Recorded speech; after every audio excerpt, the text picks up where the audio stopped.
गांव से बाहर हरे भरे मैदान में एक शख्स अपने गधे को चरा रहा था। इतने में दूर से इसे शोर सुनाई दिया।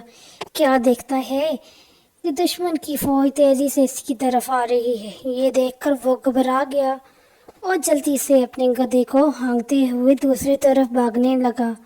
गधे ने पूछा, ए मालिक, क्या माजरा है, क्यों भाग रहे हो? मालिक ने जवाब दिया कि दुश्मन हमारी तरफ तेजी से आ रहा है और हमें यहाँ से फौरन ही भाग जाना चाहिए, वरना हम दोनों पकड़ ले गए।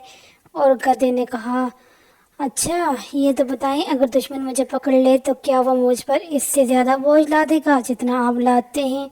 मालिक ने कहा, नहीं नहीं, ऐसी कोई बात नहीं है, इस बात का तो कोई डर ही नहीं। मालिक की यह बात सुनकर गधे कहने लगा, अगर इस बात का डर नहीं तो फिर मैं क्यों भागूं? मुझे क्या फ़र्क पड़ता है, मेरा मालिक तू है या तेरा दुश्मन, मेरे लिए तो दोनों एक हैं।